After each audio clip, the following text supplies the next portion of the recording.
So সবাইকে hello and welcome back to our channel. তো আশা করি সবাই ভালো আছো, সুস্থ আছো এবং তোমরা তোমাদের নির্দিষ্ট লক্ষ্যে এগিয়ে যাচ্ছ।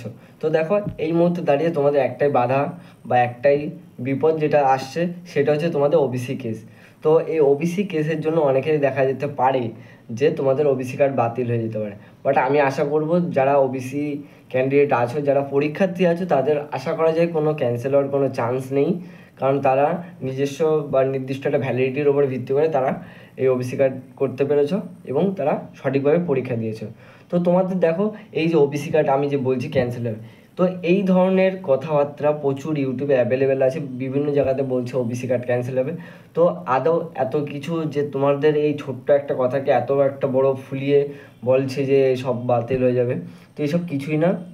তো আমি এটাই বলবো, তোমরা এই সকল কথাই কান না দিয়ে তোমরা তোমাদের কাজটাকে এগিয়ে নিয়ে চলো।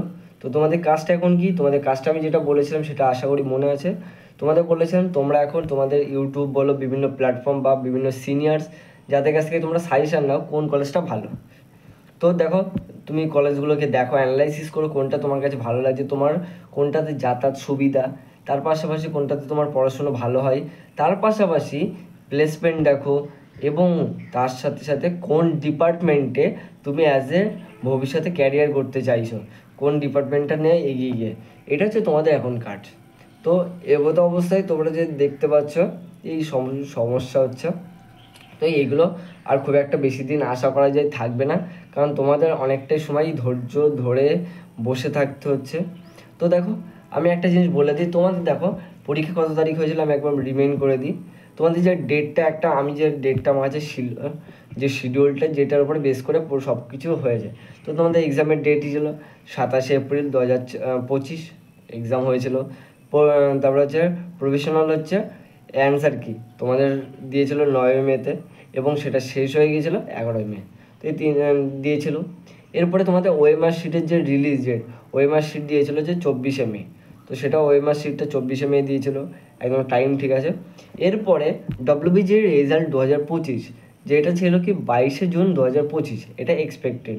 তো গতকাল সেটা ডেটটা ছিল, তো এবং অলরেডি ডেটটা পেরিয়ে গেছে, কোনো রেজাল্ট বেরোয়নি। তো তারপর থেকে তোমাদের একটাই বেশি টেনশন চলে আসছে, দাদা রেজাল্ট কালকে বেরোনোর কথা, রেজাল্ট বেরোনো, তার মনে হয় না আর এই মাসে বেরোচ্ছে। তো দেখো, এখন মাস দিনের হিসাব করে লাভ নেই, এখন হঠাৎ বেরিয়ে যেতে পারে, বাবা দেখাচ্ছে 1 ঘন্টার মধ্যে বেরিয়ে যেতে পারে, বা দেখাচ্ছে আজকে দুপুর 12টার মধ্যে বেরিয়ে গেল, এরকম হতে পারে। আমি জাস্ট বলছি, এখন শুধু এখন কোনো মান্থলি টাইম নেবে না, এখন ডেট টাইম, অর্থাৎ এই ডেতে বেরিয়ে যাচ্ছে। তো দেখো, সেটা বিষয় না, তোমাদের রেজাল্ট বেরোলে তোমাদের রেজাল্টে বেসে তোমাদের যে কাউন্সিলিং প্রসেসটা হবে সেটা একটু বলি। তো দেখো, তোমাদের রেজাল্ট যেটা দিয়ে দেবে সেটার প্রসেসে তোমাদের কাউন্সিলিং খুব দ্রুতই শুরু হয়ে যাবে।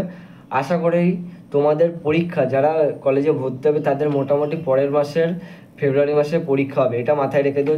যেই কলেজে অ্যাজ এ ফার্স্ট ইয়ার হিসেবে ভর্তি হও না কেন, তোমাদের পরের মাসের ফেব্রুয়ারি মাসে, জানুয়ারি থেকে ফেব্রুয়ারি মাসের মধ্যে পরীক্ষা হবে। তো সেই হিসেবে যে ডব্লিউবিজি বোর্ড চাইবে না যে তোমাদের এই পরীক্ষাটা, এই যে এখন ধরো তোমাদের জুন মাস, June July, July August September October, এর মধ্যে তোমাদের সব কিছু আশা করা যায় কমপ্লিট করিয়ে নেবে। কারণ যদি লেট করে তাহলে তোমাদের অনেক এই কারিকুলাম যে স্ট্রাকচারটা ছিল কলেজে ভর্তি হওয়া থেকে শুরু করে পড়াশোনার যে টাইম টেবিল, সেগুলো অনেকটা কমে আসবে। তো কমে আসলে তোমাদেরই সমস্যা। তো এটার জন্য আমি বলবো তোমাদের কোনো চিন্তা করার কারণ নেই, যারা অফিসার যারা বসে আছেন তারা সব কিছু চিন্তাভাবনা করেই তারা এত দিন পর্যন্ত তোমাদের রেজাল্টটা রেখে দিয়েছেন।